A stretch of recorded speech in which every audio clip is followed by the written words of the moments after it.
Discapacidad Televisión. ¡Hola mundo! Primer canal de televisión dedicado al colectivo de personas con discapacidad desde 2006. Hola, bienvenidos a Discapacidad Televisión. Recuerda suscribirte para no perderte los últimos estrenos y programas en vivo. Danos un me gusta, y así nos ayudarás a conocerte mejor y saber qué programación es tu favorita. Por favor, no te olvides de compartir, así, más personas podrán disfrutar de Discapacidad Televisión y toda su programación. Muchas gracias. Hola, soy el doctor Carlos Ferreira, abogado y locutor. Junto con Alexi Cañuzca y Coti Garrone hacemos Sin Barreras, un programa que intenta ser un granito de arena para aportar a la inclusión y la accesibilidad. Desde el Centro de Discapacitados de La Matanza, CEDIMA, en San Justo, Partido de La Matanza, República Argentina, llevamos toda la información, análisis y opinión de la problemática de las personas con discapacidad. Los esperamos. En el nuevo paradigma de la educación inclusiva no cabe la educación especial. Las estructuras educativas especiales han de migrar en un periodo razonable, no se puede hacer todo de la noche a la mañana, hacia estructuras y prácticas plenamente inclusivas para todo el alumnado, sin distinciones ni acepciones. La Convención Internacional sobre los Derechos de las Personas con Discapacidad de la ONU de 2006 marca el punto de partida de la polémica por el cierre de los colegios de educación especial. El valor de la inclusión educativa es incuestionable y desde la educación especial se desarrollan multitud de procesos innovadores para asegurar esas oportunidades para alumnos con discapacidad. No es admisible por más tiempo la segregación educativa por razón de discapacidad. Es un imperativo jurídico internacional de derechos humanos comprometido por España con la comunidad internacional y con el sistema de Naciones Unidas. En el caso de la discapacidad parece que forma parte del paisaje, que se acepta con naturalidad y que no provoca especial escándalo, pero no deja de ser una segregación por razón de una diferencia. Se trata de una violación grave de derechos humanos. Proponemos que en el plazo de 5 años desde que se adopte tendríamos ese lapso para migrar de estructuras no inclusivas a estructuras inclusivas. Que no se creen ni se pongan en servicio más centros de educación especial y que no se admitan más alumnos con discapacidad en los centros especiales, deberían ser declarados a extinguir, que subsistan hasta su completa desaparición.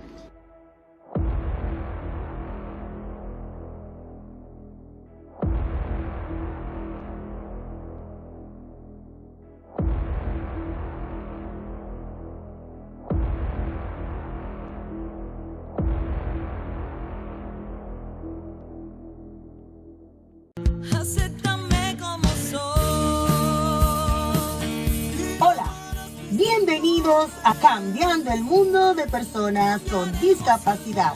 Cambiaremos el mundo teniendo igualdad. Mi nombre es Raquel Quesada y seré la presentadora del mismo. En el programa hablaremos de la no discriminación, la participación e inclusión plenas y efectiva en la sociedad, a la igualdad de oportunidades de los derechos y a la accesibilidad de las personas con discapacidades, el respeto a la evolución de las facultades de los niños y las niñas con discapacidad y sus derechos a preservar su dignidad, la inclusión, la sensibilidad, la educación, la diversidad. En este programa todos los sábados celebraremos la vida de las personas con discapacidad. Que juntos podemos cambiar el mundo de personas con discapacidad.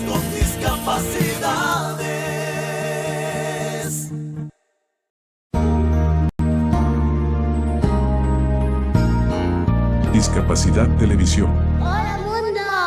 Primer canal de televisión dedicado al colectivo de personas con discapacidad desde 2006. A continuación, Footless EE.UU, más allá de una amputación. Presenta EE.UU BECKWITH.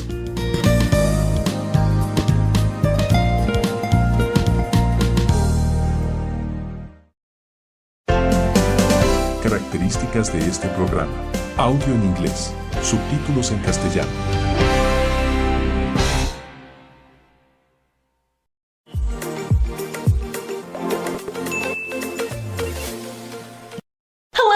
My beautiful, lovely internet friends, welcome back to my channel. I am Footless Joe, because I'm missing a foot. We're gonna use this little chicken here as an oven rest so I can get comfy and cozy as I share some wisdom with you. So when people see that I'm an amputee, they come to the logical conclusion that I must have seen some shit. You know, in my life, this is a significant thing to go through, and I will often get asked the question, how do you go through difficult life change? Like, how did you stay positive? How did you make it through something that is so life-changing? What piece of advice or wisdom do I have to share with them? And I would like to reveal my secrets here today, my lovely friends. And I feel like my views on this are very countercultural, so let me know if you agree or disagree in the comment section down below. Either way is fine. So in my short 31 years on the planet so far, I have indeed experienced some really difficult, painful times in my life. I've gone through a good deal of trauma, losing 2 houses to house fires, losing my leg, going through God knows how many surgeries at this point. And most recently, in the last 6 months, I have gone through a divorce. In the last year, I have lost 3 dogs very unexpectedly, which is still very hard to deal with. I've lost friendships, I had to move, my leg has gotten a lot worse, there's nothing that they can really do to fix it right now. I have been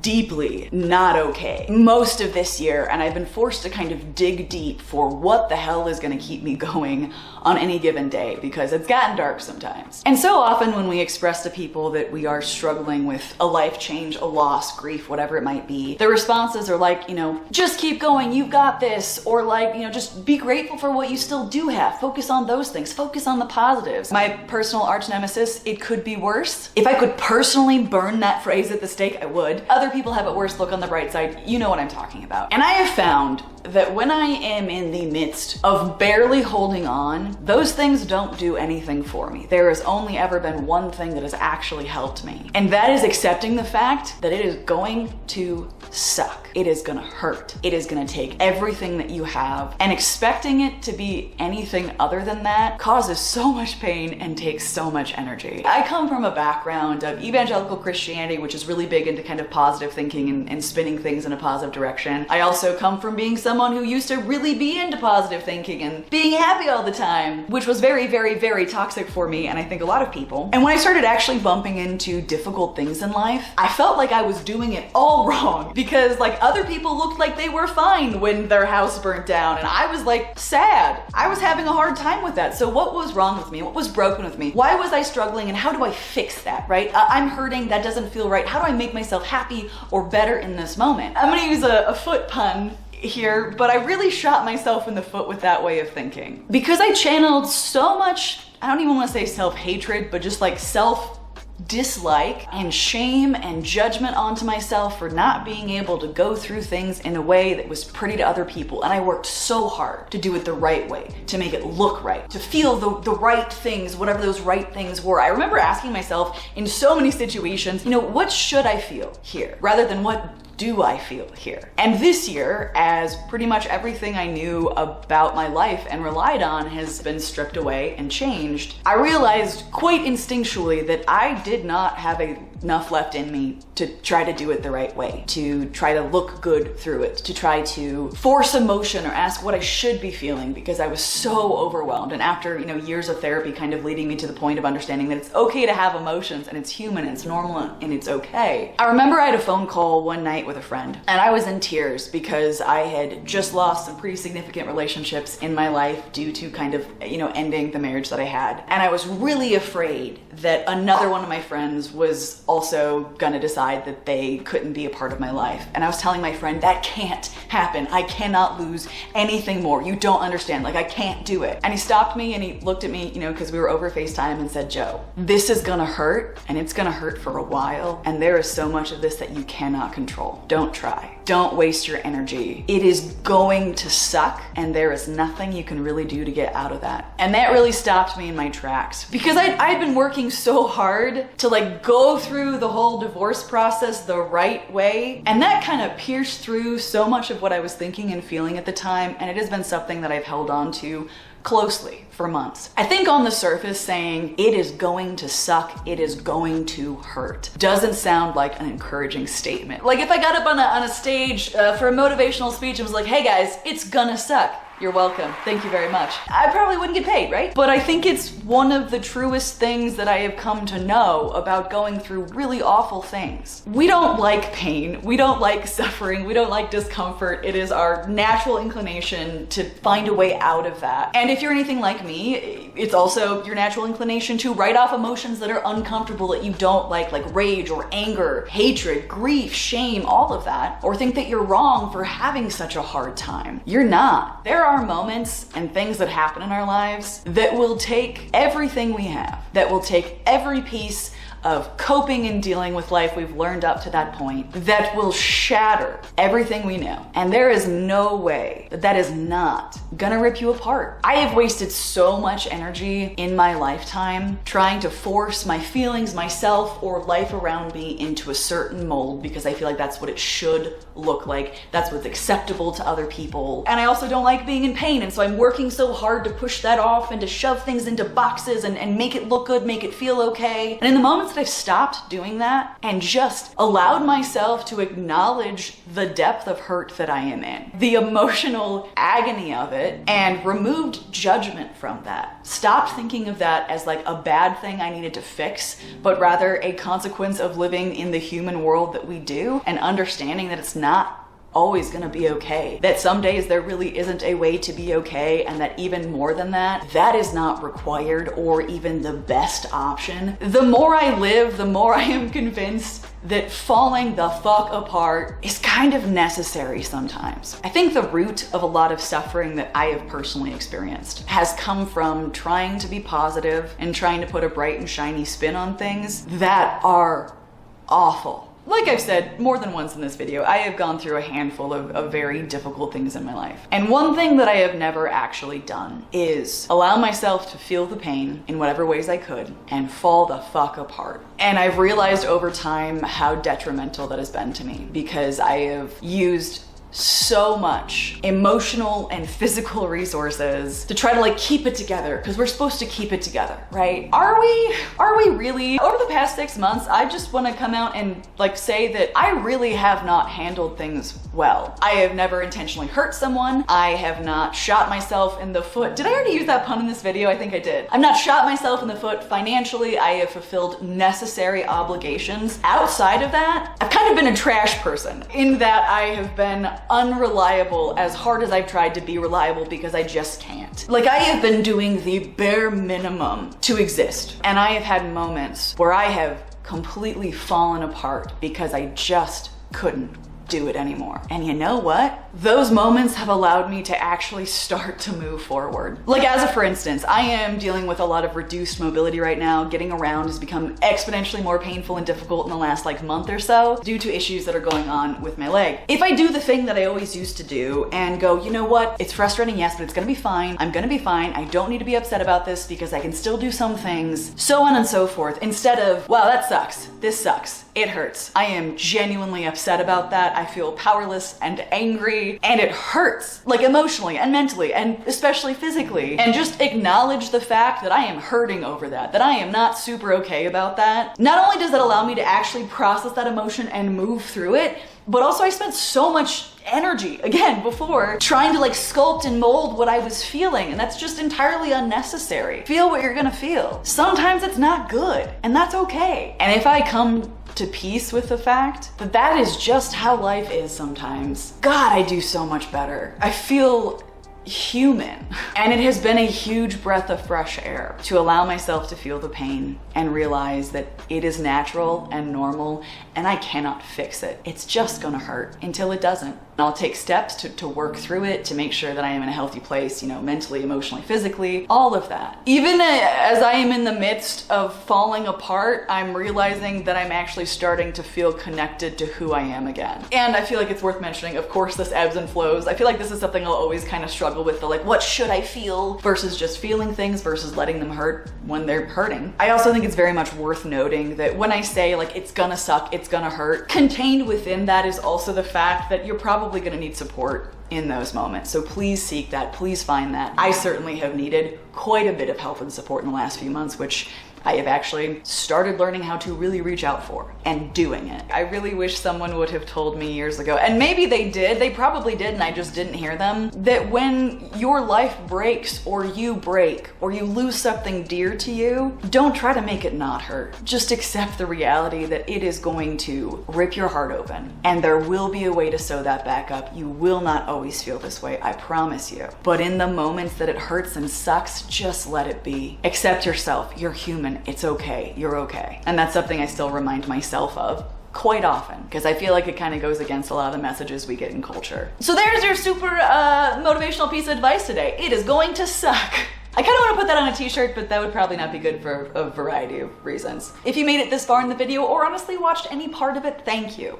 I really appreciate you being here and hearing me out. And like I said, I'm really interested to hear what you think about this, what your reaction to it is. Does it feel like it's authentic or real to you? Or do you think that this is just terrible advice and I should not give it to people? I would love to hear your feedback and leave me your top tip for going through difficult things, because I'd love to learn something from you.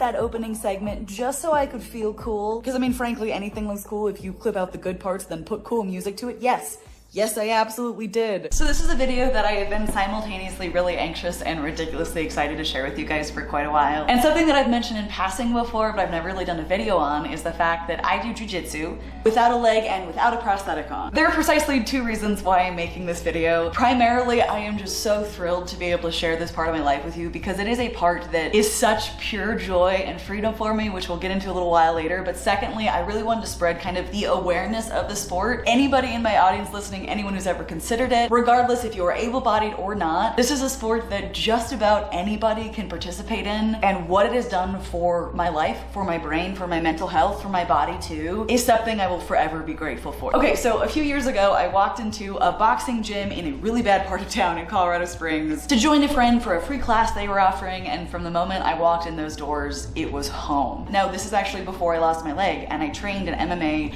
boxing, wrestling, jiu-jitsu, Muay Thai, and then, you know, actually fighting in MMA. And that was an amazing time of my life, but unfortunately my body started giving out more and more. My ankle got bad, the stuff that was going on with my brain wasn't great. Getting hit in the face, not the best thing for either of those situations. So I stopped doing all of that, but occasionally I continued in jiu-jitsu. So in particular, I practice Brazilian jiu-jitsu. And if you don't know, this is a very high intensity sport. It is really good for real life situations as well. There are no strikes in this sport, but it is all submission based. So chokes, arm bars, wrist locks, things like that. And I really tried to stick with this sport because I loved it, but as my ankle got worse and worse, that became so incredibly painful to do. So after I lost my leg, it was always my intention to get back to jiu-jitsu. I knew that you could, you know, roll and even compete as an amputee, but to be entirely honest, it did really freak me out to even like go back to my gym in the first place. Previously, I had some level of athleticism and knowledge of my body, and now I'd be going back feeling like I knew absolutely nothing. That took me a minute to get over, and though I tried a couple of times, I didn't really begin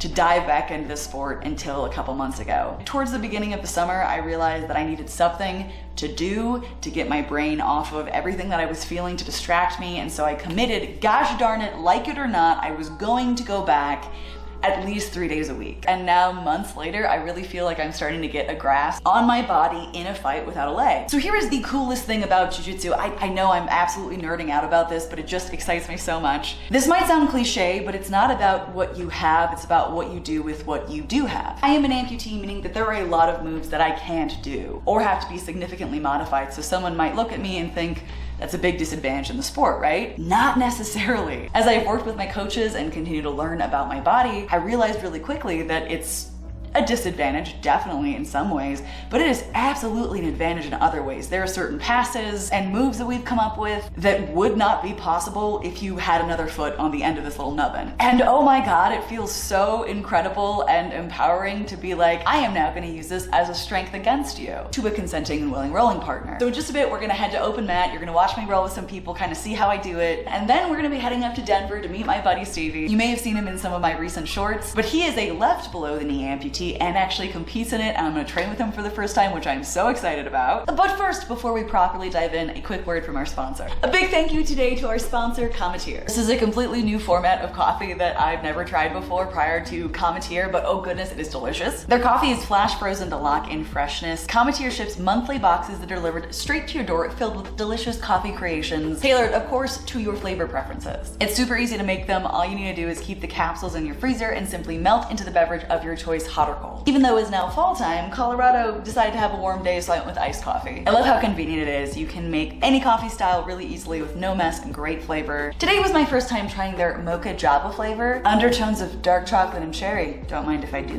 When you are ready for some coffee, all you need to do is take the capsule out of the freezer, run it under some warm water to soften it up, and then create the coffee beverage that you're looking for. For a limited time, you can get $20 off each of your first 2 boxes of Cometeer shipped directly to you when you use my code shown on screen at checkout. If you have been wanting to try Cometeer, now is a great time. Thank you so much to Cometeer for some delicious coffee and again for sponsoring today's video. Now let's get back into it. Of all of the things that I've been able to do since I became an amputee, this is the one thing, like, I don't feel like I'm held back by the physical limitation that I have. Yes, there's a lot of additional adjustment and learning. The fact that I can learn my body so intimately to know how to use it correctly for attacks and defending in the sport, which is not a, soft and gentle sport. These are oftentimes really hard battles, and being able to like hold my own against people in my own division, and every once in a while go up against people who are bigger than me and still be able to win. Though of course that's rare. I'm very much new to this and coming back to it. So, I get beat 24/7. Jiu-jitsu is also very good for your ego because it crushes it down to a very thin powder, because someone's always gonna know more, someone's always gonna be a little bit better than you. Now, just speaking as someone who has experienced sexual assault and abuse, the way that jiu-jitsu has reconnected me with my body, made me feel like it's my own again, and also given me some really good real world effective tools. Heaven forbid that anything ever does happen, but if it did, this is something that I train over and over and over again. So I definitely, at a minimum, feel better prepared walking into any kind of self-defense situation. Quick note on that also, as a visibly disabled woman,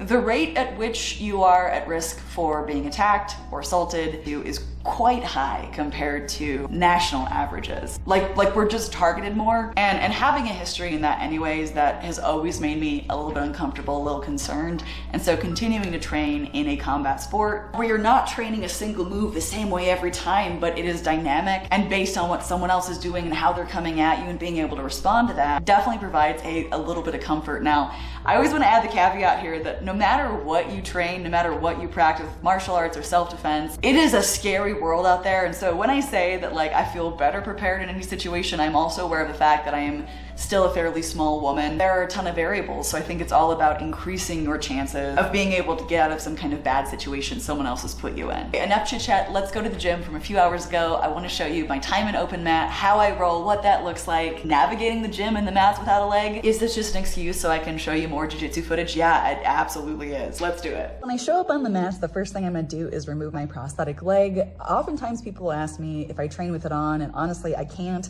There isn't range of motion, but more than that, there's metal parts and pieces that could hurt, the people I'm training with. So I take my leg off and I also switch out the liner. Because you sweat so much during jiu-jitsu, I don't like using the same liner I'm actually walking, and I kind of keep them separate.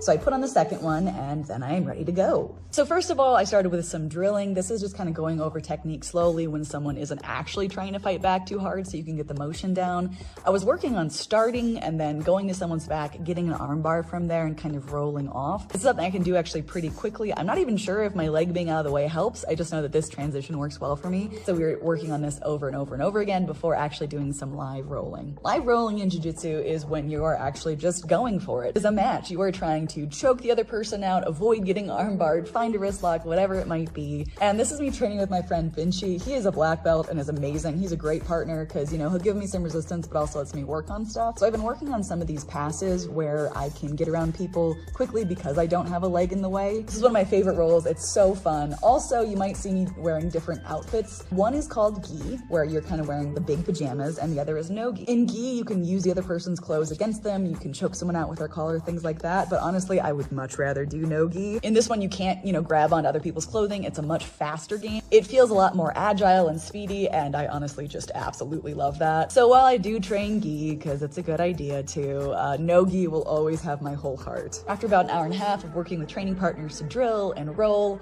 it's time to get off the mats. And I go through the same process in reverse. I take off the liner that I use for jiu-jitsu. I take that home and clean it well, get my prosthetic leg back on and head out. And I will say it took me a while to get comfortable doing this change in front of people. I don't love showing my residual limb in real life. I pretty much keep it hidden at all times. There's always something covering it. And so to get comfortable enough in my gym to like leave it uncovered took a minute. But now I'm at the place where I just don't care, and no one ever cared anyways. So that was my day at open mat, but now let's head up and train with Steven. Good morning. It is a beautiful, cold, rainy Colorado day, which is very rare. And I'm on my way up to train with my buddy Stevie in Denver. So we connected through social media, and I found out that he also does jiu-jitsu. I'm a blue belt. I've been doing it for like a lot of years, but with a lot of breaks. So I'm out of practice. But I've never trained with another amputee. I'm really interested not only to see how it'll go if we're going against each other, but more importantly, tips, tricks, modifications to moves, how competition goes for him, because I've had some questions about that because I'm thinking about competing. Also, Stevie's like an absolute beast, so I'm a little intimidated to roll with him. I'm gonna see if I can get a guillotine choke in, but chances are I'm gonna lose. It's good for the ego though. It's good for the ego. All right, let's get some 2000s hip hop popping up in this place. I will never say that again.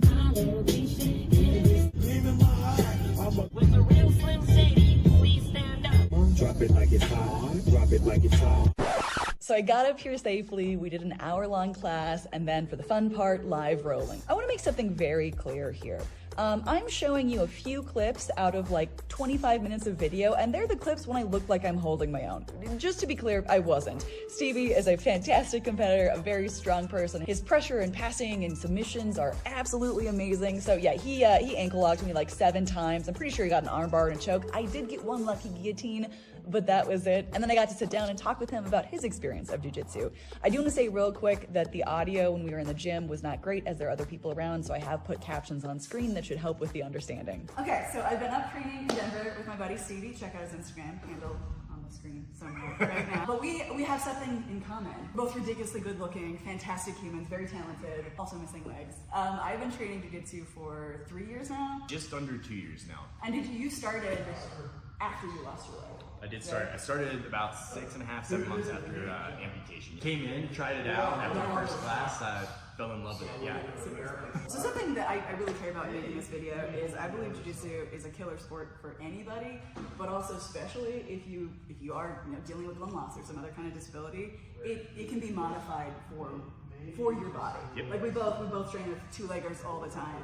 And Norm. Yeah, you know what I mean? Yeah. But it's like it's a strength and a weakness like literally anything is, and so you just adapt your game for your style. Anything in particular that you've noticed like training jiu-jitsu as like below the knee amputee, anything that you feel you're better at, anything you're working on kind of thing? Definitely it took a lot longer to work on my guard retention, but as below the knee amputee on like a single leg, now that I practice it a lot, I've noticed my guard retention's gotten a lot better.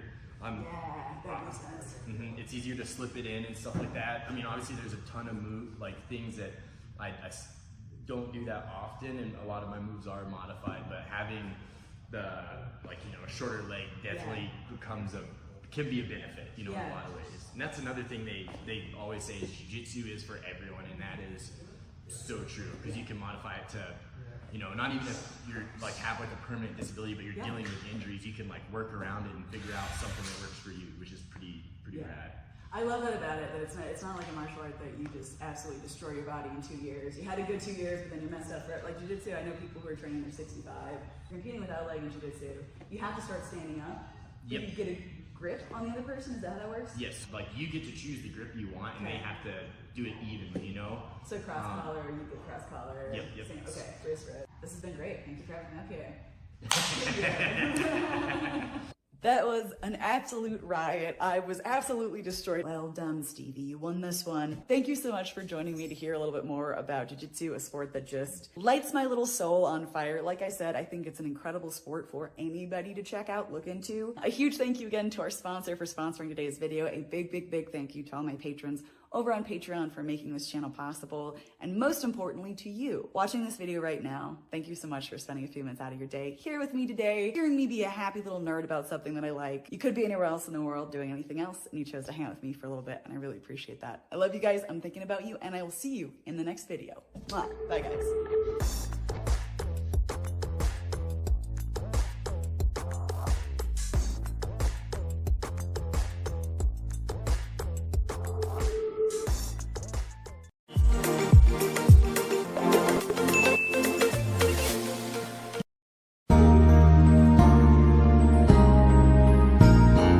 Discapacidad Televisión. ¡Hola mundo! Primer canal de televisión dedicado al colectivo de personas con discapacidad desde 2006. Hola, bienvenidos a Discapacidad Televisión. Recuerda suscribirte para no perderte los últimos estrenos y programas en vivo. Danos un me gusta, y así nos ayudarás a conocerte mejor, y saber qué programación es tu favorita. Por favor, no te olvides de compartir, así, más personas podrán disfrutar de Discapacidad Televisión y toda su programación. Muchas gracias. En el nuevo paradigma de la educación inclusiva no cabe la educación especial. Las estructuras educativas especiales han de migrar en un periodo razonable, no se puede hacer todo de la noche a la mañana, hacia estructuras y prácticas plenamente inclusivas para todo el alumnado, sin distinciones ni acepciones. La Convención Internacional sobre los Derechos de las Personas con Discapacidad de la ONU de 2006 marca el punto de partida de la polémica por el cierre de los colegios de educación especial. El valor de la inclusión educativa es incuestionable, y desde la educación especial se desarrollan multitud de procesos innovadores para asegurar esas oportunidades para alumnos con discapacidad. No es admisible por más tiempo la segregación educativa por razón de discapacidad. Es un imperativo jurídico internacional de derechos humanos comprometido por España con la comunidad internacional y con el sistema de Naciones Unidas. En el caso de la discapacidad parece que forma parte del paisaje, que se acepta con naturalidad y que no provoca especial escándalo, pero no deja de ser una segregación por razón de una diferencia. Se trata de una violación grave de derechos humanos. Proponemos que en el plazo de 5 años desde que se adopte tendríamos ese lapso para migrar de estructuras no inclusivas a estructuras inclusivas. Que no se creen ni se pongan en servicio más centros de educación especial y que no se admitan más alumnos con discapacidad en los centros especiales. Deberían ser declarados a extinguir, que subsistan hasta su completa desaparición.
Con ustedes, el video Piensa Diferente.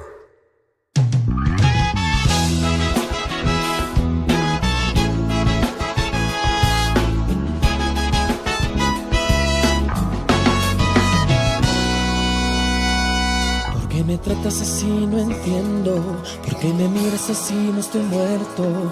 ¿Por qué siempre preguntas si seré capaz? Los tiempos están cambiando. Hace rato que seguimos luchando. No soy un extraterrestre, soy tu amigo aquí presente. Algo en vos tiene que cambiar. Tu indecisión de confiar en los demás. Piensa siempre en igualdad. Danos la oportunidad, que nosotros también podemos y queremos progresar. Piensa siempre en igualdad. Danos la oportunidad. Somos personas con discapacidad.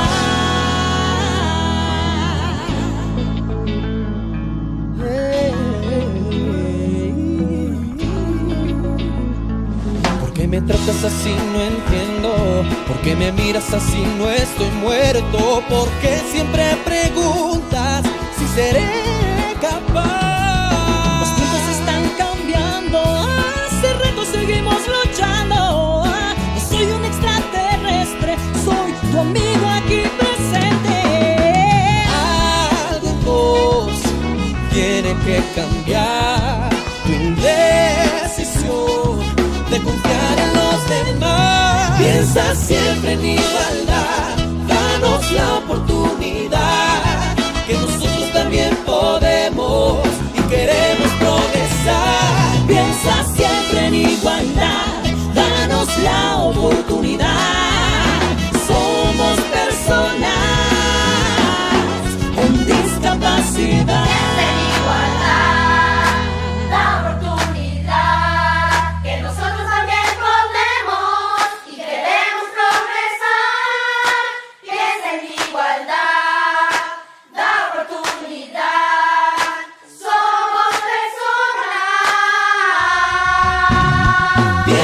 Siempre en igualdad, danos la oportunidad, que nosotros también podemos y queremos progresar.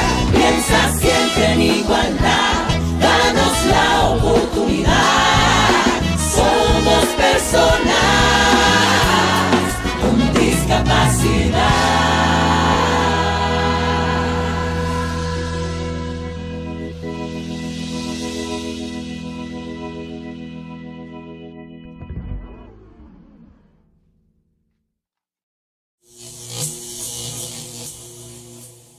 Hola, capo, ¿cómo andás? Tengo hora de una fiesta loca.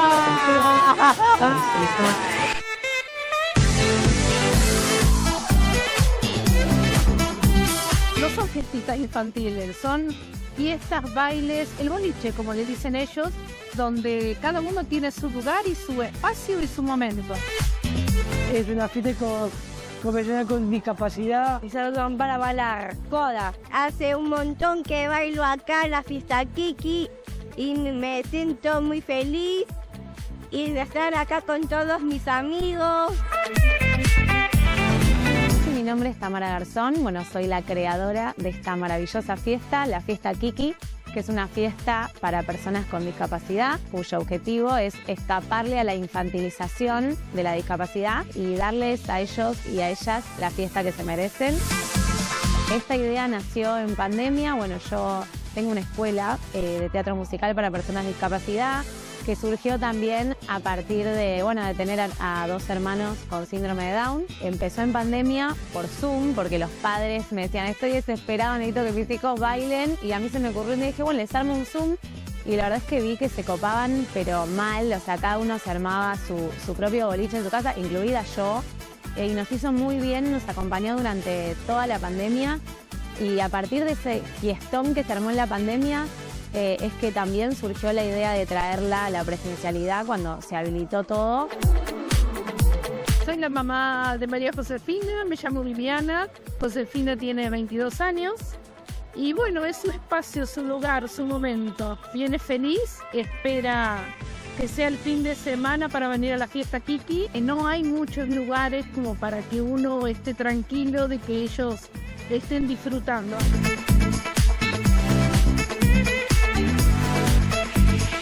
soy el papá de Candela, Federico. Mi hija Candela tiene 21 años y está viniendo en las fiestas Kiki desde hace casi 2 años. Me gusta a mí porque tiene un espacio para ella. Y me di cuenta que era realmente algo que faltaba. Y bueno, cada vez estamos haciendo que crezca más y que le llegue realmente a toda la gente, porque hay mucha gente que desconoce de esta posibilidad.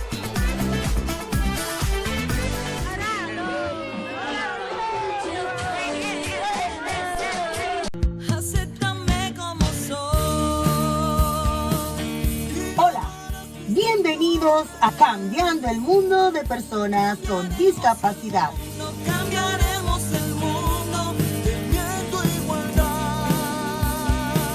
Mi nombre es Raquel Quesada y seré la presentadora del mismo.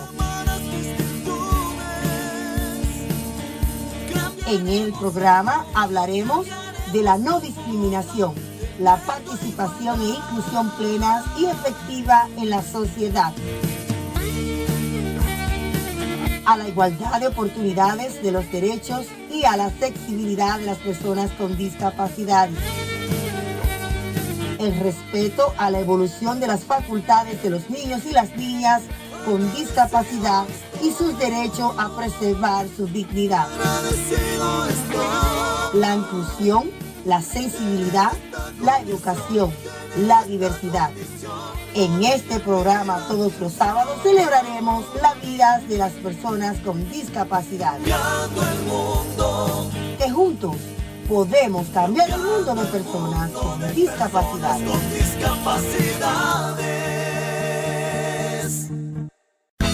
Hola, bienvenidos a Discapacidad Televisión.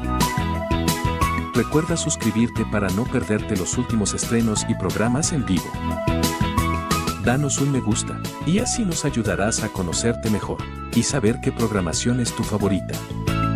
Por favor, no te olvides de compartir, así más personas podrán disfrutar de Discapacidad Televisión y toda su programación. Muchas gracias. Hola, soy el doctor Carlos Ferreira, abogado y locutor. Junto con Alexi Cañuzca y Coti Garrone hacemos Sin Barreras, un programa que intenta ser un granito de arena para aportar a la inclusión y la accesibilidad. Desde el Centro de Discapacitados de La Matanza, CEDIMA, en San Justo, Partido de La Matanza, República Argentina, llevamos toda la información, análisis y opinión de la problemática de las personas con discapacidad. Los esperamos. New York City is crazy! People, cars, bikers, dogs on leashes, tourists. It's a crazy thing to see. But what if you couldn't see it? We wanted to know what it's like for over 350,000 blind or visually impaired New Yorkers who've been experiencing New York City in a very different way than we have. This is a day in the life of a blind person in New York City. Today we're in Bed-Stuy. We're going to spend our day with Yvonne, who is a blind New Yorker. Hey, this is Alex. I'm Alex. Hi, how are you? You got the camera going. Okay, let's go. Yvonne is a lifelong caretaker. Before she lost her vision, Yvonne raised her 3 kids and fostered around 30 more in this very house. She and her husband Faris, a limo driver, have lived here for 24 years. I see you taking pictures of my baby. Yeah, I'm hanging out with the lovely Yvonne today. She's an amazing woman. I hope you can keep up with her. Even though Yvonne lost most of her vision 16 years ago, she still learned how to cook and clean up after herself. She uses tools like her Alexa to hear the weather in the morning and her Apple Watch to make phone calls. We don't have to be anywhere until 10 a.m., but today, Yvonne got up at 5. She's an hour early for everything. If I tried to rush, I could drop my beret. So then the panic comes, where is it? You know, so that's why you don't want to rush. At 7:15, it's time to head into the city for a busy day. What is it like to walk through New York City, a busy New York City street, with that cane? A lot of people don't know what this cane means, so you hit a couple people. For pre-planned trips like this, New York City provides Access-A-Ride, which helps New Yorkers who aren't able to use public transportation get around for the price of a subway ticket. Almost every day of the week, Yvonne goes to the Vision Center right here in the Chelsea neighborhood in Manhattan. They offer a whole bunch of services for the blind and visually impaired. When you're blind, having routines is incredibly important. You can learn patterns and tricks for getting places that you know well. So before her classes at Visions, Yvonne goes to the same place for breakfast every morning. Bacon, eggs, and cheese. Is this to go? Yes. So by counting these grates in the sidewalk, Yvonne knows exactly how far it is to get back to the Vision Center. It's 4 grates. There's number 3. Before going blind, Yvonne was a busy New Yorker just like the rest of us. She had 2 jobs, a whole lot of people to take care of. But then one morning she woke up and couldn't see. I was very frightened. I was crying. And then my husband took me to the doctor. And so it was one of these things where you don't even want to open your eyes because you don't want to know you can't see. Yvonne was left completely blind in her right eye and only has very little vision in her left eye. I just stayed in the bed. I was very depressed. I got into a depression. As Yvonne's vision left, so did her sense of purpose. She believed she'd never again be able to do the things she loved. But at Visions, she found a community that helped her adapt and thrive. She learned tools for mobility, household tips, useful skills like Braille.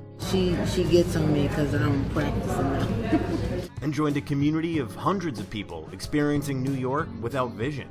Hi, I'm good. That's Francine? Yeah. Okay. It was like just a new family. So I just started coming alive. She learned she was far more capable than she believed. And pretty soon, Yvonne became a teacher for other visually impaired students. What's going on? All right, it's 10 a.m. Students are filing in. It is about time to get started with dance class and aerobics class. And today, we're gonna put on this blindfold so we can have the slightest idea of what it's like to be blind, starting with dance and aerobics class. Is that right? Okay, so right now Yvonne is leading this class. Brian is taking it. He's blindfolded, and it's an interesting thing to watch Brian because he's doing his best, but if he gets disoriented at all, he just has no idea where he is. Brian, turn 90 degrees to your right. There you go. It was scary. It was lonely. I felt very disconnected from the world around me. I want to see some moving. And there was something amazing about when we all started using the rattles. When I couldn't see, they were a lifeline. They were telling me, hey, I'm surrounded by people and we're all listening to the same music. Now I'm using my other senses to understand that I am still connected to this world. At 2:30, Yvonne leads a class called Exploring Chelsea. Every week we go to a different place to see what's around the Chelsea area. Today is ice cream day, which is amazing if Alex can get there. It's his turn to try out the blindfold on the crazy streets of Manhattan. I just feel like I'm gonna fall through a manhole or crash into a window or a person or step in poop. Just go totally straight. I don't know what straight is. You're doing it. There's a pole. My bad. Jesus. Brian. There's a bike lane. God. I'm trying. Your next step is a curve. Jesus. Okay. That was really scary. This is all really scary for me right now. Okay. Alex, put your hand there. Thank you. Thank you, sir. Okay, now what do I do? Okay, now you have ice cream in your hand. Yay. You know what to do from here. How well do you feel like you know Chelsea? I don't know Chelsea. That's why I developed this class, so I could get out. So I'll just sit here, be here with my thoughts of what the heck's happening around me. That's pretty much all I'm thinking about. What is happening around me and where are things happening? For the way back, Yvonne offers Alex her cane. Can you hear the traffic on your right side? Yeah, cross us. Yeah. That means you can't cross. Right.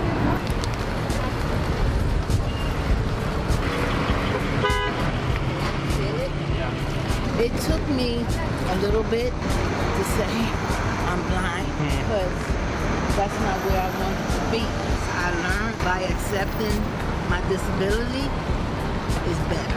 I imagine you once you said, okay, this is what it is, and you said, I got to do my best here. Yes. What do you remember about the Malibu Diner? Well, I remember it has a like green, blue awning, but I can't see that right now. Okay, purple. And there's 4 like basement covers until Visions. 2. Oh, that's 3. Let's hit 4. That's 4. Wow. Wow. Wow, that Sure, was a journey. right? Yeah, that was a journey. There was a lot of anxiety and fear in that, and Yvonne was a very calming guide and teacher. She was like a Yoda.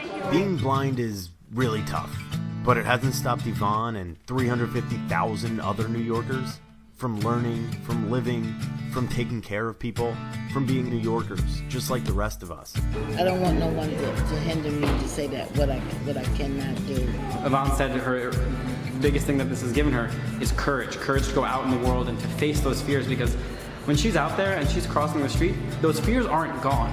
It's just that she's developed the courage to deal with that. When I help other people, it gives me more courage to go on and do more for myself. You know, they don't know it, but other people encourage me. I see them dealing with their problem to the best of their ability, and that's what I try to do, just to help people, and it helps me. I'm Yvonne, and this is the day of my life. Rally on!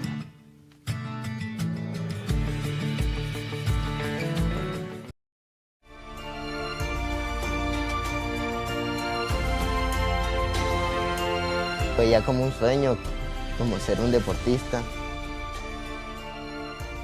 Yo nunca pensé ser un abanderado en unos Juegos Nacionales. Sé que algún día yo estaré en unos Paralímpicos y tengo que salir adelante y ser un gran campeón. Yo nací de 6 meses, sufrí una parálisis cerebral, la cual me afectó las piernas. Tengo 22 cirugías, me han hecho. La primera fue de caderas, después fue otra cirugía en las rodillas, después caminaba en puntas de pie. Me hicieron múltiples cirugías en Bogotá. Primero me hicieron como 10, me enyesaron las 2 piernas, no caminaba. Tenía el pie derecho doblado así, ya me lo enderezaron. Y era muy difícil pensar desde niño que yo caminaba con más dificultad, me caía, llegaba a la casa con las rodillas raspadas, las manos, todo. A veces me miraba mal, me tocaba irme al colegio caminando, caminaba como 1 kilómetro y algo. Ida y un regreso, pues sí fue muy duro. Mi discapacidad se dieron cuenta cuando empecé a caminar. Me llevaron a muchos médicos, a muchos hospitales de Mendoza. Ninguno sabía muy bien lo que tenía. Me clasificaron como motor. En los juegos Evita me clasificaron como parálisis cerebral. Hemiplegia, siempre te dicen cosas feas respecto a la discapacidad. Las personas convencionales creen que son diferentes y te tratan diferente también desde un principio, pero ellos no saben que es una discapacidad, que no es una incapacidad, que vos podés hacer todo lo que ellos pueden hacer. Las personas con discapacidad en Latinoamérica y el Caribe representan el 12.6% de la población, es decir, 70.6 millones de personas. Se estima que el 70% de ellos está sin empleo y solo el 30% de los niños con discapacidad tiene acceso a la educación. La discapacidad está aún estrechamente relacionada con la discriminación y la exclusión social, lo que afecta principalmente a las poblaciones vulnerables. Anteriormente, en esta sección del país, en el departamento de Córdoba, no se le brindaba la importancia que estos deportistas merecen como tales. Ellos practicaban deporte, pero lo hacían sin tutores, lo hacían sin respaldo de nadie. Las únicas veces que yo veo que a mi hija la miran como con ese sentimiento de tristeza o como de lástima es cuando ella sale a competir a un lugar en campeonatos convencionales donde nadie la conoce. Las personas le miraban la pierna a tal punto que ella se devolvió y me dijo, papá, yo no quiero nadar. ¿Y por qué? Me dijo, mira cómo me miran las personas. Y yo le dije, no te preocupes, métete al agua y verás que cuando salgas te van a mirar de otra forma.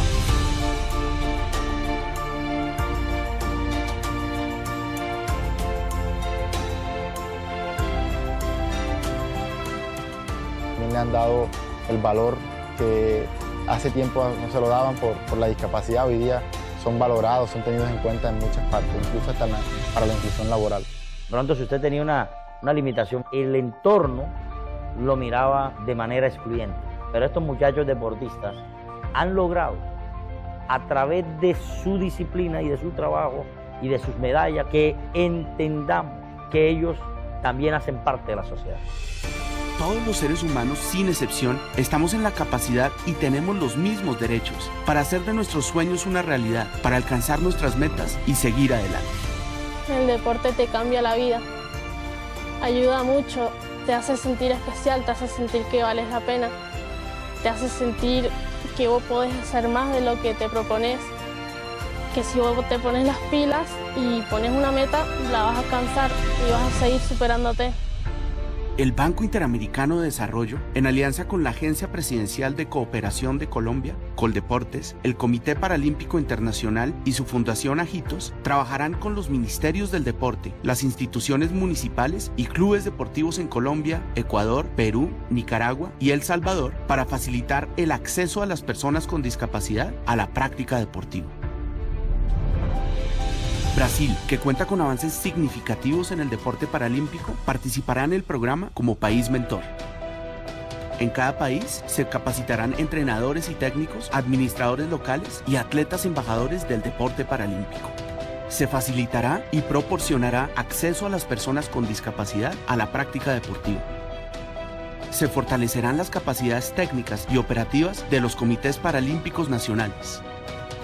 Se promoverán cambios de actitudes y percepciones sobre el rol de las personas con discapacidad en la sociedad y en la economía, en alianza con los comités nacionales de discapacidad, fundaciones y el sector privado, para aumentar la eficiencia en la gestión deportiva y promover los derechos de las personas con discapacidad, para derribar las barreras y contribuir a sociedades más inclusivas. Ya no me ven como aquel joven ignorante, ya me ven en mí un ejemplo de superación, medallista, que ven como si yo puedo superarme, ellos ¿por qué no pueden? Y ahora, o sea, yo quiero mi discapacidad, amo mi discapacidad porque gracias a ella estoy donde estoy. Y si volviera a nacer, naciera así porque esto me ha llevado muchas cosas.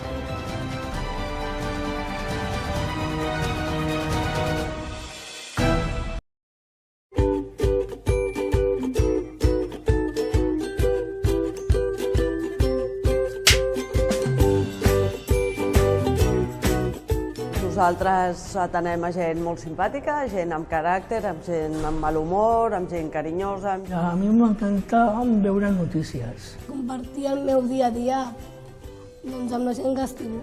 Soy culé del Barça. A mí me hace feliz comer chocolate, aunque engorda. Estar amb la família o amb parella. M'agrada anar a pujar la montaña. A mí me gusta de baloncesto. Ahora yo bailo amb hip hop. Mi comida favorita es pitichua. Sopa y algo más. M'agrada molt la paella. A veure, potser sona una mica raro, però el meu plat preferit és la coliflor. Més de 40 anys que treballo amb persones amb diferents discapacitats i no n'he trobat encara dos iguals. Esta pregunta yo os la hago a todos vosotros. ¿Soy infantil por el mero hecho de tener síndrome de Down? Creo que no. Creo que todos somos diferentes, ¿no? Bueno, tinc el meu caràcter així de riure i fer broma, però això no vol dir que siguis infantil. Jo una mica també sóc infantil a vegades, però sóc adulta, saps? Doncs és segons la teva edat. No soporto que nos den caramelos. Que em donguin una certa atenció, però especial. I és el que a mi no m'agrada. Em poden tenir-la en compte, però és que, com abans he dit, igual. La veritat és que a vegades tenen uns sentiments i unes emocions tan complexes. Vivo sola. Tenen la síndrome de Down, que no és una malaltia, com nosaltres. En general són persones molt saludables. I ja no me'n recordo quan vaig estar malalta, això ja. Que al moment jo estic sana i estic amb molta grima. No, a la meva feina no falto mal. De salut sempre em noto bé. Soy muy fuerte. Tampoco están siempre felices, estan felices quan passen coses bones. Hi ha moments difícils a la vida per tothom. Quan tenia el mal dia, tenia el mal dia. Me pongo triste, amores me matan. Que la felicidad se construye día a día, no se mete en la cabeza de repente, digo yo.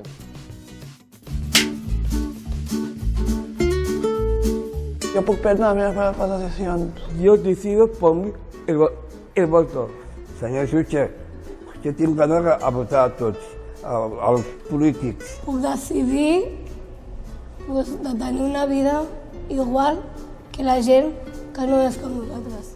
No soporto la sobreprotección, no soporto por el mero hecho de ser diferentes que nos traten de otra manera.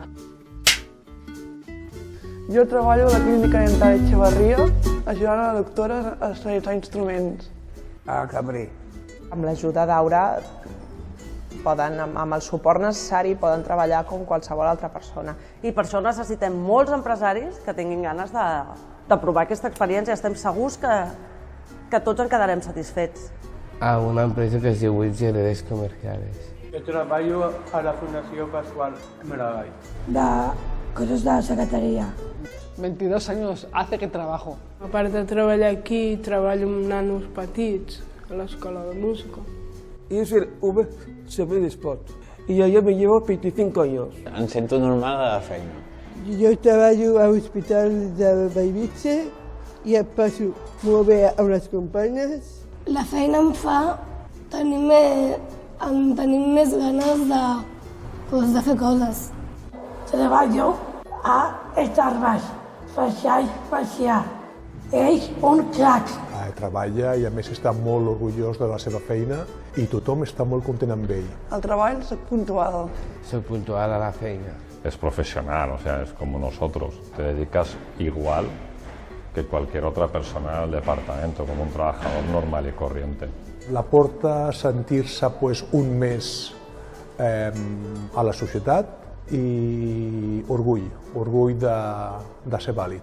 És normal ser un empresari tenir por, però dintre de lo nostre Aura ho posa fàcil perquè tots els empresaris que realment vulgueu fer el pas no us suposi una gran dificultat, ni gran ni petita.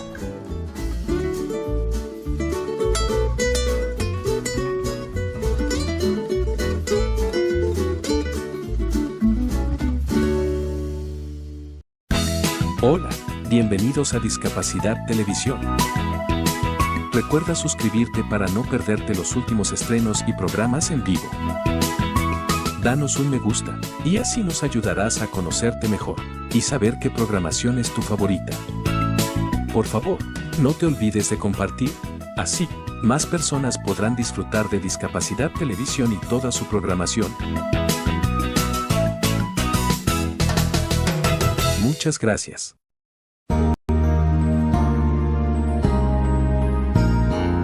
Discapacidad Televisión. ¡Hola, mundo! Primer canal de televisión dedicado al colectivo de personas con discapacidad desde 2006.